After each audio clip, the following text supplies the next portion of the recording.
I was like slouching a ton in this video. I'm gonna sit up a little bit more straight. This is what 9 months at Harvard College does to you. I'm Jeffrey Wang. I'm from San Diego, California. I'm a current freshman and I'm considering a CS and English concentration.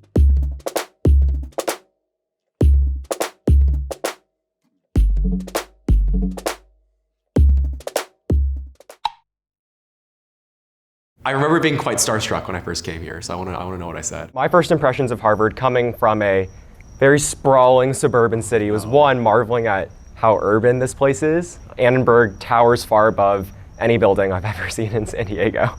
And really the community here has been great. I've been meeting tons of awesome people, and it's all been like a very exciting vibe like flowing among all of the underclassmen. The urban shock definitely goes away after like a week or two. So when I first came here, Harvard was like the holy grail of educational institutions. All of my extended family, they were super excited because there was someone going to like the mythical institution. But I think once you come here, you realize that it has all of the, small frictions of any large academic bureaucracy. Not to say that it's not good, but I think you realize Harvard is like normal. It's just a normal place with a lot of smart people, and that's what makes it amazing.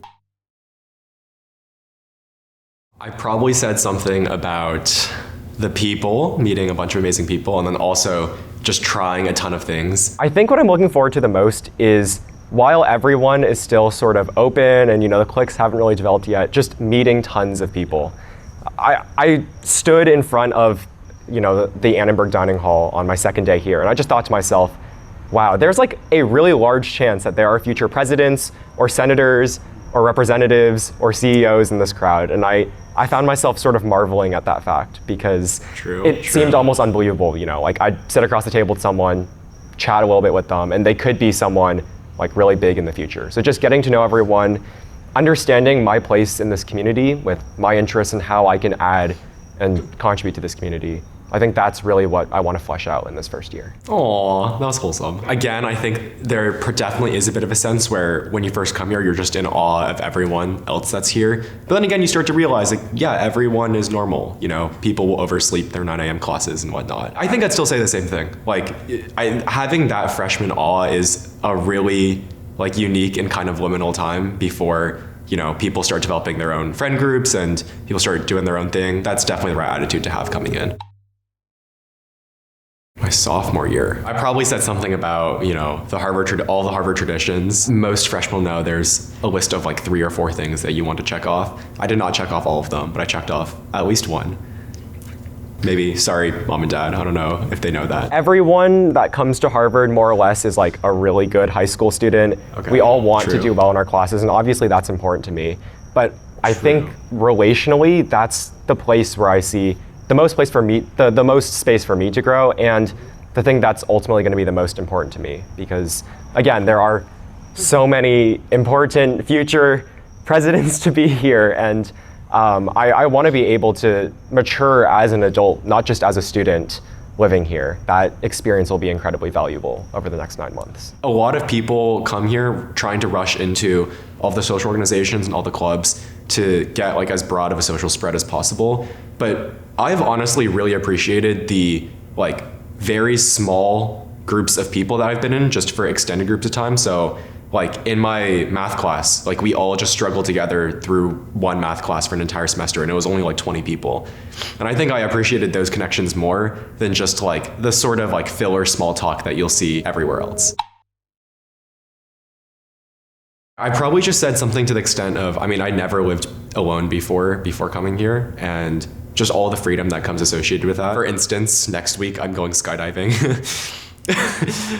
Again, I don't know if my parents know that. I don't think they do. I've never seen live snowfall. I've never seen a thermometer that goes under like 45 degrees. So I am excited to be in snow. I'm excited to build snowmans, I'm not sure. I'm excited to do everything related to snow before I get sick of it.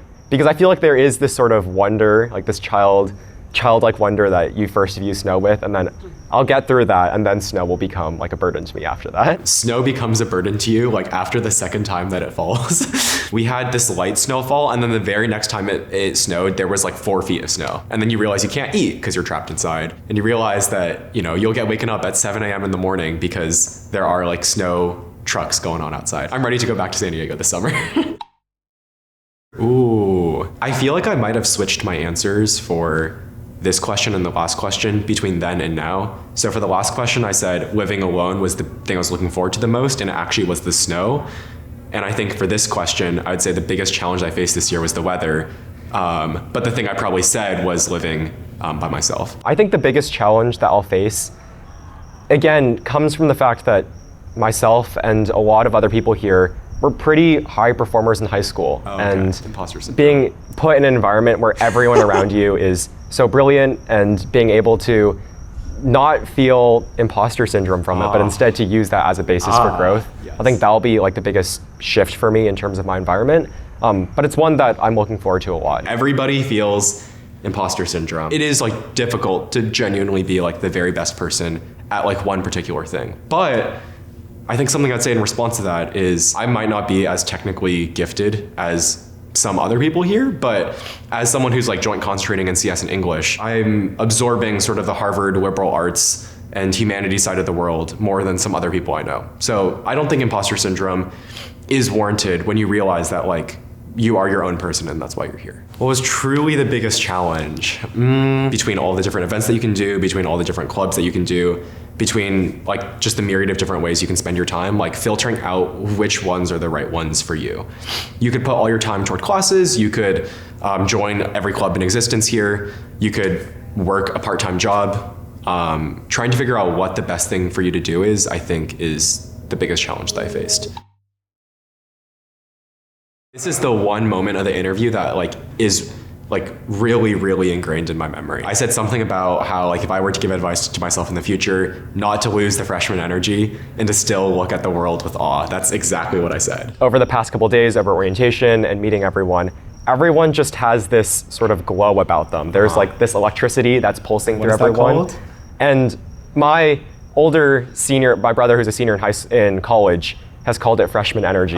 There we but go. I just want to say to myself, I hope you don't lose this freshman energy. I hope that it stays with you and that you keep on tackling everything with curiosity, with courage, and just to keep on immersing myself in everything as it comes, even after I go through hard classes and hard finals and all of that. Aww, that's so cute.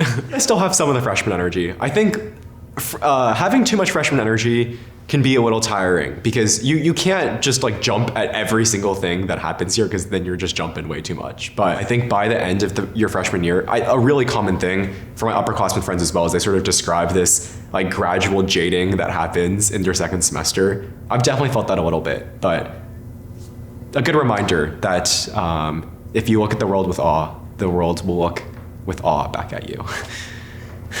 That was insight.